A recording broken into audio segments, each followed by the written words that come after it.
Good morning, student. This one is our first chapter of class 12th physics and unit first also. Unit first name is electrostatic. Okay, student. In previous lecture we discussed about electric charge, types of electric charge, property of electric charge and property में additive property, conservation of charge and quantization of charge. Okay. So our next topic is Coulomb's law. Okay. Coulomb's law. Coulomb's law क्या कहता है? Coulomb's law समझने के लिए पहले आपके सामने एक डायग्राम है, आप देख पा रहे हो. इसमें देखो दो चार्ज है Q1 एंड Q2 और एक दूसरे से कितने r डिस्टेंस पे सेपरेटेड है. ओके, देन कूलम्स ने क्या स्टेटमेंट दिया देख लेते हैं. According to the Coulomb's law the force of attraction और repulsion between two stationary point charges directly proportional to the product of magnitude of two charges and inversely proportional to the square of distance between them. Okay student, तो Coulomb's ने क्या कहा कि कोई भी दो charge है, suppose this one Q1 Q2, इनके बीच जो फोर्स लग रहा है तो जाहिर से अगर ये दोनों सिमिलर फोर्स होंगे, सॉरी सिमिलर चार्ज होंगे, तो इनके बीच क्या लगेगा? लाइक चार्जेस क्या करते हैं? एक दूसरे को रिपल करते हैं एंड अनलाइक चार्जेस एक दूसरे को क्या करते हैं? अट्रैक्ट करते हैं. ओके, इस वजह से यहाँ पे देखिए force of attraction and force of repulsion लिखा हुआ है. तो रिपल्सन अट्रैक्शन दोनों एक साथ क्यों लिखा गया? बीच में और लगा हुआ है. ओके, जैसा रहेगा अगर सपोज दोनों पॉजिटिव चार्ज हैं, दोनों पॉजिटिव, देन वहाँ पे क्या होगा? फोर्स ऑफ रिपल्सन लगेगा, क्योंकि दोनों प्लस प्लस रहेंगे. दोनों प्लस प्लस रहेंगे तो क्या होगा? वो एक दूसरे से दूर भागेंगे. ओके, एक दूसरे को रिपल करेंगे. और दोनों अगर माइनस माइनस होंगे तो एक दूसरे को क्या करेंगे? फिर भी रिपल करेंगे. लेकिन अगर एक प्लस और दूसरा माइनस होगा तो एक दूसरे को क्या करेंगे? अट्रैक्ट करेंगे. ओके, एक दूसरे को क्या करेंगे? अट्रैक्ट करेंगे. तो हम देख लेते कूलम्स ने क्या कहा कि अगर ये दो चार्जेस हैं, ओके, दो चार्जेस हैं इसमें, देन आप देख सकते दो चार्जेस तो एक दूसरे को क्या करेंगे? रिपल करेंगे या अट्रैक्ट करेंगे. अगर लाइक चार्जेस है तो एक दूसरे को क्या करेंगे? रिपल करेंगे. अनलाइक चार्जेस तो एक दूसरे को रिपल करेंगे. ओके स्टूडेंट, तो कूलम्स ने कहा कि जो दो चार्जेस हैं इनके बीच जो फोर्स ऑफ अट्रैक्शन या फोर्स ऑफ रिपल्सन जो लगेगा वो डायरेक्टली प्रोपोर्शनल होगा किसके? Product of magnitude of two charges. इन दोनों के मैग्नीट्यूड के मल्टीपल के डायरेक्टली प्रोपोर्शनल होगा. तो वहाँ से हम एक लाइन ये लिख लेते हैं, ये लिख सकते हैं F is directly proportional Q1 and Q2. And second दूसरी लाइन क्या कही है कूलम ने कहा है कि magnitude and inversely proportional to the square of distance between them. Okay, inversely proportional to the square distance between them. It means उनके बीच का जो डिस्टेंस होता है उसका क्या होता है? उसके इन्वर्सली प्रोपोर्शनल होता है, स्क्वायर के इन्वर्सली प्रोपोर्शनल होता है. देन यहाँ पे हम ये लिख लेते हैं स्क्वायर के इन्वर्सली प्रोपोर्शनल है. अब ये इक्वेशन नंबर 1 बन गया, ये इक्वेशन नंबर 2 बन गया आपका. Okay student, equation number 1 and equation number 2. अब यहाँ से हमने बना लिया. अब फ्रॉम इक्वेशन 1 एंड 2 देखिए F directly proportional to Q1 and Q2 and F is directly inversely proportional to 1/r². अब इन दोनों इक्वेशन को हम कंबाइन कर सकते हैं बिकॉज ये भी F के प्रोपोर्शनल में, ये भी F के प्रोपोर्शनल में. तो वहाँ से हम ये इक्वेशन लिख सकते हैं F is directly proportional to F is proportional to the Q1 Q2/r². अब आपको पता है जब ये प्रोपोर्शनल का सिंबल हटेगा, जब ये प्रोपोर्शनल का सिंबल हटेगा तो एक कांस्टेंट टर्म आएगा. ओके, देन इस कांस्टेंट को हमने K लिख लिया. देन हमारा क्या हो गया? F equal to K Q1 Q2/r². अब इस K की वैल्यू भी होती है, इस K की वैल्यू क्या होती है? 1/4πε0. ओके स्टूडेंट, इस K की वैल्यू क्या होती है? 1/4πε0. अब इस K की वैल्यू में इस इक्वेशन में, इसको हम इक्वेशन नंबर 3 बना लेते हैं, इसको इक्वेशन नंबर 4. अब इन दोनों को हमने इक्वेशन 3 और 4 के हाथ से हम क्या लिख सकते हैं? F is equal to 1/4πε0 Q1 Q2/r². Is it clear? अब देखिए यहाँ पे हमने जब ये वैल्यू पुट कर दी, अब ये देखिए 1/4πε0 ये भी क्या है? कांस्टेंट. लेकिन ε0 को क्या कहते हैं? Permittivity for a free space. अब यहाँ पे एक नया टर्म आया परमिटिविटी. अब देखिए बेटा, ये जो कूलम्स लॉ में दो चार्जेस के बीच ये लग रहा था, अगर इसके बीच में क्या है? Free space. इट मीन्स कुछ भी नहीं है. ओके, देन ये K की वैल्यू क्या हो जाएगी? 9 इंटू 10⁹. ये यहाँ पे लिखा हुआ है K की value 9 into 10⁹ newton metre square पर कूलम स्क्वायर. ओके, और देखिए इसमें कुछ फैक्ट बातें क्या है? फैक्ट बात क्या है? This force act along the line joining of two charges. It means suppose ये चार्ज है, इस चार्ज को बताने के लिए दोनों को क्या करेंगे? एक दूसरे से लाइन से ज्वाइन करेंगे. इट मीन्स इसमें ये होना चाहिए, एक लाइन ज्वाइन करेगा उसी चार्ज को, ओके। और ये किसके लिए वैलिड हो? Only for point charge. Coulomb's law is valid only for point charge. ये आपको हमेशा याद रखना पड़ेगा कि पॉइंट चार्ज के लिए ही वैलिड होता है, ओके। अक्सर आपसे पूछ लिया जाता है कि एक नंबर 1 मार्क्स के क्वेश्चन में आ जाता है कि किसके लिए वैलिड होता है, तो ओनली पॉइंट चार्ज के लिए वैलिड रहता है, ओके स्टूडेंट। नेक्स्ट प्रोसीड करते हैं। The unit of electric charge in electrostatic CGS system में इसकी यूनिट क्या होती है? स्टे कूलम होते हैं। 1 कूलम इज इक्वल टू क्या होता है? 3 × 10⁹ stat coulomb, okay. And 1 coulomb is equal to ESU। ESU क्या है? Electrostatic unit of charge, okay. तो उसमें इसकी यूनिट कितनी हो जाती है? 3 × 10⁹। ये दोनों सेम ही है, यहाँ देख रहे हो ना आप, और लिखा हुआ है, तो बिल्कुल भी आपको कंफ्यूज होने की ज़रूरत नहीं है। तो ये तो बात हो गई आपकी इलेक्ट्रोस्टैटिक में। लेकिन अगर मैग्नेटिक में बात करेंगे, इलेक्ट्रोमैग्नेटिक में, तो इलेक्ट्रोमैग्नेटिक में क्या हो जाएगा? 1 coulomb is equal to 1/10 ab coulomb, okay. And 1/10 EMU of charge. आप एप कूलम लिखो चाहे EMU ऑफ चार्ज लिखो, बोथ आर सेम, तो बिल्कुल भी इसमें कंफ्यूज होने की ज़रूरत नहीं है। Then this one is our coulomb's law. तो कूलम्स लॉ आपको याद रखना पड़ेगा। F is equal to 1/4 pi epsilon naught Q1 Q2/r²। अब देखिए इसके डेफिनेशन को आपको ना याद करने की, रटने की बिल्कुल भी ज़रूरत नहीं है कि सम टाइम आपको इसे याद करना पड़े। सिंपल सी बात, क्या कह रहे हैं कूलम्स लॉ? क्या कहता है कि charges is directly proportional to the product of the magnitude of two charges. Then this one is the product of, आप ऊपर देख सकते हो ये क्या है? Q1 Q2, this one is the product, और नीचे क्या है? Inversely proportional to the square of distance between them. तो दोनों के बीच की दूरी का क्या? R²। अगर ये टर्म आपको याद है तो इसके आगे आपको बस क्या ऐड करना है? 1/4 पाई एप्सिलॉन नॉट, ओके। यही तो है आपका कूलम्स लॉ, ओके। तो बिल्कुल भी आपको इसमें ऐसा नहीं कि पूरा मेमोराइज करना है, थोड़ा बहुत तो मेमोराइज करना पड़ेगा, लेकिन अगर आप कॉन्सेप्ट समझ गए तो आपको कोई प्रॉब्लम नहीं होगी। अब देखिए यहाँ पे नेक्स्ट हमारा क्या है? अब नेक्स्ट देख लेते हैं Coulomb's law in vector form. अभी देखिए हमने कूलम्स लॉ पढ़ा, ठीक, लेकिन अभी हमें वेक्टर फॉर्म में क्यों पढ़ना पड़ा? वेक्टर फॉर्म सबसे पहले बताइए वेक्टर क्या होता है? Vector is a physical quantity which have magnitude and direction. जिसके पास डायरेक्शन और मैग्नीट्यूड दोनों, तो उसको ही वेक्टर कहते हैं ना। तो क्या कूलम्स लॉ को वेक्टर फॉर्म में देख लेते हैं। अब क्या कह रहे हैं? Consider 2 positive point charge. तो हमने चलो कंसीडर कर लिया, this one is the plus Q1, this one is the plus Q2, okay. Consider two point charge Q1 Q2 placed in a vacuum at distance R, ठीक है। दोनों को R distance पे प्लेस करते from each other, they repel each other. अब देखिए दोनों, ये यहाँ पे एक लाइन ये क्यों लिखा? They repel each other. Sorry, simple सी बात है कि दोनों पॉजिटिव चार्ज है, ओके। हमने कहा दोनों क्या है? पॉजिटिव चार्ज है। तो पॉजिटिव क्या करेगा? एक दूसरे से दूर ही तो भागेगा। हमने क्या बताया? Like charges repel to each other. तो दोनों एक दूसरे से क्या करेंगे?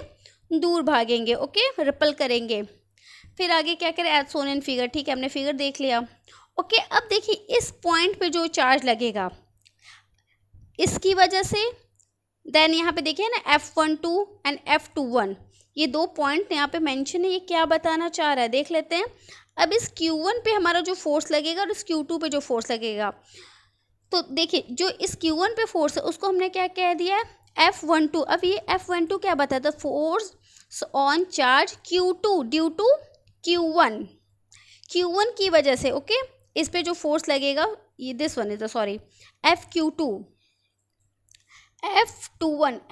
क्या कह रहा है हमारा? F21 हमारा कह रहा है कि force on charge Q2 due to Q1 तो वहाँ पे हमारी वैल्यू ये हो जाएगी 1/4 pi epsilon naught Q1 Q2/r²। R12, अब ये R12 क्या है? This one is the unit vector, ये हमें डायरेक्शन बता रहा है। R12 हमारा क्या बता रहा है कि इसमें जो डायरेक्शन होगा Q1 to Q2, it means अगर इस पे हम फोर्स कैलकुलेट करेंगे तो उसमें जो हम डिस्टेंस लेंगे वो कहाँ से लेंगे? Q1 to Q2। Q1 side से हम किस साइड पे लेंगे? Q2 साइड पे, ओके स्टूडेंट। और सिमिलरली अगर हम ये F12 कैलकुलेट करें तो वहाँ पे F21 की जगह हम F12 कैलकुलेट करेंगे, तो हमारा जो यहाँ पे डिस्टेंस हो जाएगा हम कौन सा लेंगे? R21, okay. R21 क्या हो जाएगा हमारा? ये भी हमारा क्या है? यूनिट वेक्टर जो हमें डायरेक्शन बताएगा, ओके। तो इट मीन्स हमने इसमें क्या किया? इस वेक्टर फॉर्म में हमने एक डायग्राम ड्रॉ किया, दो पॉजिटिव चार्ज लिए, दोनों को एक दूसरे से r डिस्टेंस पे प्लेस्ड किया एंड Q1 पे फोर्स लग रहा है F12 एंड Q2 पे फोर्स लग रहा है F21। ओके, उन दोनों को हमने यहाँ पे एज इट इज़ लिख लिया है। अब आगे देखते हैं।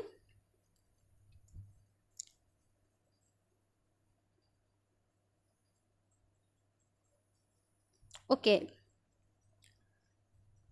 लेट्स सी, वहाँ पे हमने क्या किया था, लाइक चार्जेस लिए थे। अब हमने यहाँ पे कौन से चार्जेस लिए, अनलाइक चार्जेस लिए। तो अनलाइक चार्जेस लिया तो यहाँ पे क्या होगा, this one is the plus Q1, this one is the minus Q2। अभी पहला केस जो हमारा था वो लाइक चार्जेस के लिए था। ओके, अब यहाँ पे हमारा क्या, अनलाइक चार्जेस के लिए। ओके, तो यहाँ पे क्या होगा, ये दोनों एक दूसरे को अट्रैक्ट करेंगे। अभी वहाँ पे क्या करते हैं, रिपल करते हैं। तो उसके लिए डायग्राम हमारे ये हो जाएगा, this one is the plus Q1, this one is the minus Q2। r distance पे है, जैसा कि आप फिगर में देख सकते हो।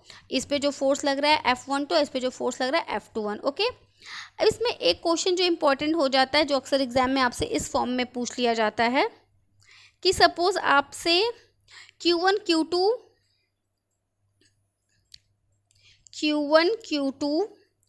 ग्रेटर देन 0 ये आपको दे देगा और इसे पूछेगा कि ये कब होगा। तो Q1 Q2 ग्रेटर देन 0 किस केस में होगा, रिपल्सिव।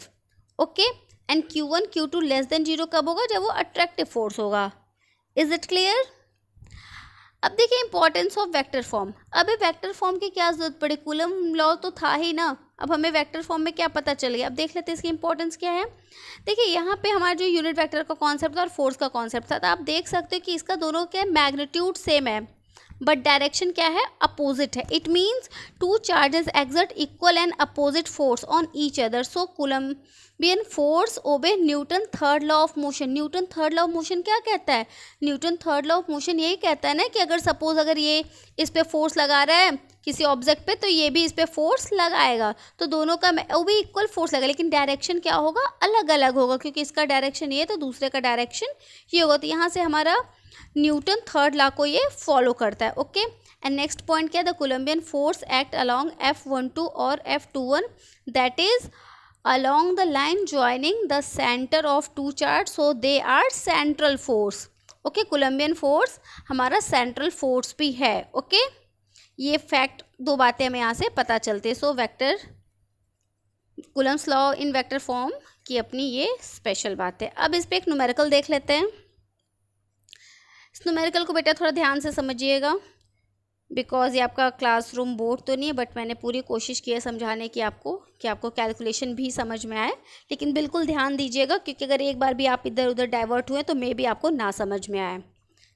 फिर भी हम धीरे धीरे आराम से शुरू करते हैं। पहले क्वेश्चन आराम से पढ़ते हैं। देखिए क्वेश्चन क्या कह रहा है, the electrostatic force of repulsion between two positively charge ion carrying equal charge is this one Newton. It means इसमें पहले हम सबसे पहले सोल्यूशन कैसे करते हैं, गिवन में तो पहले ढूंढते इसमें क्या क्या दिया हुआ है। कह रहे हैं इक्वल चार्ज, पहले एक पॉइंट हमें मिला इक्वल चार्ज, और कितने चार्ज है, two positively charge. It means दो चार्ज है और दोनों के क्या है, बराबर है। तो हम लिख सकते हैं हमारे यहाँ पे क्या हो जाएगा, Q1 Q2 बराबर Q। ओके, ये वाली लाइन हो गई, हमने क्वेश्चन से लिख लिया। अब यहाँ पे देखिए न्यूटन लगा हुआ है और यहाँ पे इलेक्ट्रोस्टैटिक फोर्स लिखा है। तो फोर्स F की वैल्यू कितनी दी हुई है क्वेश्चन में, 3.7 इंटू 10⁻⁻9 न्यूटन, ये रहा आपका फोर्स गिवन है। अब दोनों, अब आगे क्या कह रहे हैं, they are separated by distance of 5 angstrom. दोनों एक दूसरे से कितने डिस्टेंस पे रखे हो, 5 एंगस्ट्रॉम। तो इस एंगस्ट्रॉम को हम कन्वर्ट कर लेंगे मीटर में। 1 angstrom is equal to 10⁻⁻10 metre ये होता है। ओके, तो ये हमने यहाँ से कन्वर्जन कर लिया, तो एंगस्ट्रॉम को हमने मीटर में चेंज कर दिया, तो हमारा हो गया 5 इंटू 10⁻⁻10 मीटर। और हमें पूछ क्या रहा है, how many electrons are missing from each ion, कितने इलेक्ट्रॉन मिसिंग है, तो हमें n निकालना है। ओके, आई होप आपको क्वेश्चन समझ में आया होगा। फोर्स गिवन है, r बीच का सेपरेशन गिवन है, q गिवन है, n आपसे पूछ रहा है। तो चलिए शुरू करते हैं। जब हमारे पास दो फोर्स है, साथ ही साथ डिस्टेंस भी है, तो हम कूलम फोर्स ही लगाएंगे, कूलम्स लॉ। तो अकॉर्डिंग टू कूलम्स लॉ हम क्या जानते हैं, यही होता है कूलम्स लॉ, हमने अप्लाई कर लिया। F is equal to 1/4 pi epsilon naught Q1 Q2 upon R square, this one is the Coulomb's law, इसको हमने लिख लिया। अब देखिए F की वैल्यू ये है, हमने यहाँ पुट कर दी, ये लिख लिया 3.7 इंटू 10⁻⁻9। ओके, 1/4πε0 की वैल्यू क्या होती है 9 × 10⁹ ये पुट कर दिया। Q1 Q2 की वैल्यू Q हो गई है एंड R स्क्वायर की वैल्यू क्या हो गई 5 × 10⁻10 का होल स्क्वायर। ओके, अब यहाँ पे क्या क्या अब इसको कैलकुलेशन करना है। फिजिक्स के कैलकुलेशन भी थोड़े से कॉम्प्लेक्स होते हैं, लेकिन अगर आपकी कैलकुलेशन स्ट्रांग है तो इतना भी नहीं। चलिए फिर भी हम कैलकुलेशन भी आपको क्लियर कर दे। अब देखिए यहाँ पे ये ऊपर आ जाएगा। ओके, देन ये यहाँ पे ये वाली लाइन आप देख सकते हैं, ये वाला स्टेप। इस स्टेप में क्या हुआ 5 × 10⁻10 का जो होल स्क्वायर है ये साइड मल्टीप्लाई हो गया, तो ये हो गया 5 × 10⁻10 का होल स्क्वायर इंटू 3 × 7 × 10⁻9। ये एज इट इज़ मैंने कॉपी कर लिया। देन उसके बाद 9 × 10⁻9 इंटू क्यू क्या हो गया क्यू स्क्वायर हो गया। ओके, यहाँ तक आपको समझ में आया। क्यू स्क्वायर हो चुका है। अब देखिए हमें क्यू की वैल्यू हम यहाँ से फाइंड करते हैं, तो क्यू को हम इस साइड रखते हैं और ये सारा कैलकुलेशन का स्टेप इस तरीके से लिख लेते हैं 5 × 10⁻10 का होल स्क्वायर इंटू 3.7 × 10⁻9 और ये आपका 9 × 10⁻9 ये कहाँ हो जाएगा ये नीचे आ जाएगा। अब ये देखिए यहाँ पे स्क्वायर था, तो अब ये इसको अंडर रूट में स्क्वायर हटेगा तो ये किस में आ जाएगा अंडर रूट में आ जाएगा। तो अंडर रूट में मैंने डाल दिया। अब अंडर रूट में डालने के बाद अंडर रूट में क्या करते हैं हम अंडर रूट कैसे निकालते हैं, जो भी सिमिलर क्वांटिटी अगर 2 टाइम्स है तो उसको बाहर ले लेते हैं। तो जैसे कि 5 × 10⁻10 का होल स्क्वायर, तो एक बाहर आ जाएगा, तो 5 × 10⁵ ये बाहर आ गया। अब 9 10⁻9 10⁻9 ये भी 2 टाइम्स है, ये भी 2 टाइम्स है, तो इसको भी एक बाहर हमने निकाल लिया 9 × 10⁻9। अब यहाँ अंडर रूट में क्या बच जाएगा 3.7, ये हमारा अंडर रूट में बच जाएगा। और ये 9 है, तो 9 का अंडर रूट से बाहर आएगा तो किस फॉर्म में 3 में आ जाएगा। अब देखिए 3.7 को हम कैलकुलेशन के लिए अगर इजी कर तो इसको हम 4 कंसीडर कर सकते हैं, इसको हम 4 कंसीडर कर सकते हैं। तो अंडर रूट 4, तो अंडर रूट 4 जब ये बाहर निकलेगा तो किससे आ जाएगा 2 से बाहर आ जाएगा। ओके, जब ये 2 से बाहर आ जाएगा तो यहाँ पे 5 है, तो 2 × 5 कितना हो जाएगा हमारा 10, तो 10/3, तो 10/3 हम करेंगे तो हमारा आ जाएगा 3.33। तो हमने यहाँ पे एक पॉइंट कम किया था, इस वजह से हमने यहाँ से क्यू की वैल्यू क्या आ जाएगी 3.2 × 10⁻19 कूलम। ये 10⁻10 10⁻9 दोनों क्या हो जाएगा माइनस माइनस ऐड हो जाएगा और निशान किसका लगेगा माइनस का, तो यहाँ पे हो जाएगा 10 × 10⁻9 कूलम। ओके, यहाँ से अभी हमने चार्ज निकाला, अभी हमारे क्वेश्चन कंप्लीट नहीं हुआ है, थोड़ा पेशेंस रखना पड़ेगा। और न्यूमेरिकल फिजिक्स में आपको अपनी बहुत ही स्ट्रांग रखनी पड़ेगी, थोड़ी नहीं बहुत। ओके, अदरवाइज ये प्रॉब्लम करेगा। तो देख लेते हैं अभी हमने क्यू निकाला, ये क्यू की वैल्यू हमने यहाँ निकाल चुके हैं। अब हम ये Q = NE, ये किसका फॉर्मूला है बताइए, क्वांटाइजेशन में पढ़ा था Q = NE। अब यहाँ से n निकालना है, तो हमारा क्या हो जाएगा n = Q/E। तो Q की वैल्यू ऊपर से 3.2 × 10⁻19 कूलम एंड E की वैल्यू आपको पता है कितना होता है 1.6 × 10⁻9 कूलम। अब ये 10⁻19 10⁻19 ये दोनों एक दूसरे से कैंसिल हो गया, पॉइंट सेट गया, 16 1 16 16 2 32, this one is the n। तो n बराबर हमारा आंसर क्या आ गया 2। ओके, आई होप कैलकुलेशन आपको समझ में आया होगा। इतना भी टफ कैलकुलेशन नहीं, लेकिन हाँ थोड़ा सा है, तो आपको अपना कैलकुलेशन अच्छा रखना पड़ेगा। और छोटे छोटे फॉर्मूले भी आपको, जैसे कि इस क्वेश्चन में कूलम्स लॉ के साथ साथ ये फॉर्मूला भी यूज़ हो गया क्वांटाइजेशन का, और एंगस्ट्रॉम से आपको किस में कन्वर्ट करना पड़ गया मीटर में। तो छोटे छोटे कन्वर्जन, छोटे छोटे फॉर्मूले आपको हमेशा याद रहना पड़ेगा। ज़रूरी नहीं कि कूलम्स लॉ का अगर ये न्यूमेरिकल है तो इसमें सिर्फ कूलम्स लॉ का फॉर्मूला ही यूज़ होगा, वो एक साथ मिक्स करके दे सकते हैं। ओके, चलिए नेक्स्ट क्वेश्चन देखते हैं। ओके, ये नेक्स्ट क्वेश्चन क्या है, नेक्स्ट क्वेश्चन कह रहा है, एक मिनट,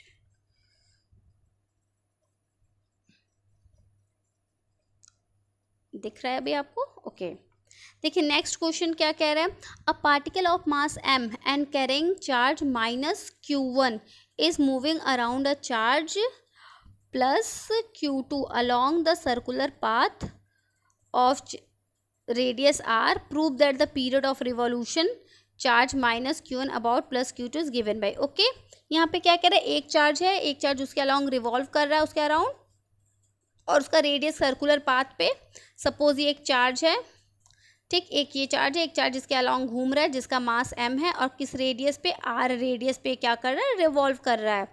तो इसका आपको क्या बताना है, टाइम पीरियड आपको कैलकुलेट करना है, प्रूफ करना है कि इसका टाइम पीरियड कितना होगा, इतना होगा। आई होप क्वेश्चन समझ में आया होगा। तो चलिए शुरू करते हैं, इसका सोल्यूशन देखते हैं।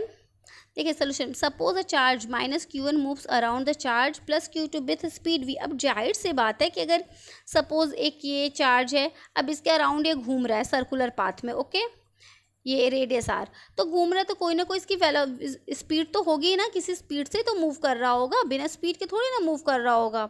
ओके, तो स्पीड से मूव कर रहा होगा, तो सपोज v स्पीड से मूव कर रहा है along a circular path of radius r। Okay, अब देखिए जब यहाँ पर वो मूव करता है तो force of attraction between two charges equal to centripetal force. अब यहाँ पे एक डायग्राम से आप थोड़ा सा समझना, देखो सपोज यहाँ पे एक चार्ज ये है और दूसरा चार्ज ये है, ये r डिस्टेंस पे मूव कर रहा है। ओके, एक चार्ज ये, एक चार्ज ये, इसके अलॉन्ग ये सर्कुलर पाथ पे r डिस्टेंस से मूव कर रहा है। तो अब देखिए ये जो r डिस्टेंस पे मूव करते हैं ये भी तो इसका रेडियस ही है। ओके, अब तो यहाँ पे हमारा कूलम फोर्स लग जाएगा और इसके अलॉन्ग ये किस पार्ट में घूम रहा है, सर्कुलर पाथ में, तो यहाँ पे सेंट्रीपिटल फोर्स भी तो होगा। ओके, सेंट्रीपिटल फोर्स भी यहाँ पे लगेगा। तो यहाँ पे the force of attraction between, अब अट्रैक्शन वर्ड क्यों यूज़ किया, क्योंकि एक माइनस है दूसरा प्लस है, दोनों क्या अपोजिट चार्ज है, तो अपोजिट चार्जेस के बीच में क्या होता है, अट्रैक्शन होता है। तो इस वजह से यहाँ पे क्या हो गया हमारा अट्रैक्शन। तो यहाँ पे क्या हो जाएगा, कूलम्स लॉ से 1/4 pi epsilon naught Q1 Q2 upon r square. यहाँ पे सेंट्रीपिटल फोर्स क्या हो गया, mv²/r। ओके, अब देखिए अभी आप कहेंगे कि मैम ये फॉर्मूला मुझे नहीं पता, तो बेटा ये छोटी छोटी चीज़ें आपको याद रखनी पड़ेंगी। ठीक है, आप 12th में आए हो तो आप 9th तक की जो भी फिजिक्स पढ़ गए आप उसको भूल नहीं सकते, क्योंकि सब एक साथ चलता है। ओके, तो छोटी जो आपका ओके प्लस माइनस हमें नहीं आता, तो प्लस माइनस तो 1 2 में सिखाया जाता है ना, लेकिन हम उसको यहाँ पे इम्प्लीमेंट कर रहे हैं तो आपको पूरा आना चाहिए, आप भूल नहीं सकते पीछे का। इसी वजह से कहा जाता है कि जो भी चीज़ें पढ़ाई जाती है उसको मन से पढ़े, रटेंगे तो भूल जाएंगे। ओके, और वैसे भी साइंस कोई रटने की चीज़ नहीं है। अब देखिए ये दोनों क्या हो गया, बराबर हो गया, क्योंकि दोनों में हमने अभी डायग्राम से देखा था कि बीच में यहाँ पे कूलम्स लॉ भी लग रहा था और इसके अलाउंग घूम रहा है, तो यहाँ पे सेंट्रीपिटल फोर्स भी होगा। तो ये हमने ये लाइन लिख ली। ओके, यहाँ से अब देखिए अब यहाँ पे क्या हो गया, अब r से r, एक r से एक r कैंसिल हो गया, तो यहाँ पे बचा क्या, mv² यहाँ बच जाएगा, तो mv² एज इट इज़ यहाँ लिखा हुआ है, फिर 1/4 pi epsilon naught Q1 Q2 upon r। Okay, एक r से यहाँ कैंसिल हो चुका है। अब यहाँ पे v², तो v² की वैल्यू क्या हो जाएगी, 1/4 पाई एप्सिलॉन नॉट। अब ये वाला जो m है ये कहाँ आ गया, ये यहाँ आ गया है। ओके, तो v² की वैल्यू निकालेंगे 1/4 pi epsilon not m dot Q1 Q2 upon r। Okay, now अब क्या करते हैं, अंडर रूट निकालते हैं, तो v तो ये अंडर रूट में आ जाएगा। अब अंडर रूट में 1/4 pi epsilon naught Q1 Q2 upon mr। अब यहाँ से v की वैल्यू आ गया। अब देखिए फिर से हमें एक दूसरा फॉर्मूला यहाँ पे यूज़ करना पड़ेगा, टाइम पीरियड ऑफ रिवॉल्यूशन। तो टाइम पीरियड ऑफ रिवॉल्यूशन का फॉर्मूला क्या होता है, t = 2 पाई r अपॉन v। तो t = 2 पाई r अपॉन v। अब इसको हम पुट करेंगे इस फॉर्मूले को। ओके, यहाँ पे हमें क्या रखना होगा, v की वैल्यू सिंपली रखनी है, 2 पाई r तो हमारा है ही। ओके, तो हम इसमें वैल्यू पुट कर लेते हैं,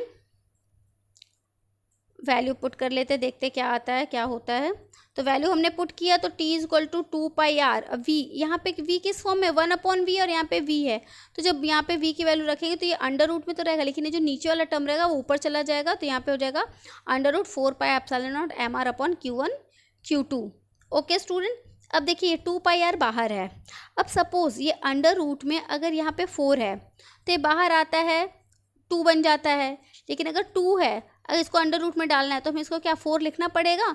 तो सेम एज इट इज़, अब ये देखिए 2 है तो अंडर रूट में जाएगा तो 4 हो जाएगा, तो ऑलरेडी इसमें 4 है तो 4 क्या हो जाएगा, 16 हो जाएगा। अब ये पाई बाहर है तो पाई स्क्वायर से अंदर जाएगा, और अंदर एक पाई है तो यहाँ पे पाई क्यूब हो जाएगा, और ये एप्सिलॉन नॉट mr अपनी जगह, r बाहर तो अंदर जाएगा तो क्या हो जाएगा r², और ये r एक पहले से तो r³ और Q1 Q2 as it is है। देन ये यहाँ पे प्रूफ हो गया, जो हमें प्रूफ करना था, यही हमें प्रूफ करना था। हमको क्या प्रूफ करना था, हमको यही प्रूफ करना था ना। देन हेंस यहाँ पे हमारा ये प्रूफ हो गया, तो क्वेश्चन हमारा सॉल्व हो गया। तब यहाँ पे देखिए हमें 2 फॉर्मूले, कूलम्स लॉ के अलावा हमें यहाँ पे सेंट्रीपिटल फोर्स यूज़ करना पड़ा and time period of revolution. Period of revolution का फॉर्मूला भी हमें यूज़ करना पड़ा। तो ये सारी चीज़ें आपको, छोटी छोटी चीज़ें, छोटे छोटे फॉर्मूले आपको अपने माइंड में रखने पड़ेंगे। ओके स्टूडेंट, आई होप आपको आज का लेक्चर समझ में आया होगा। Thank you so much.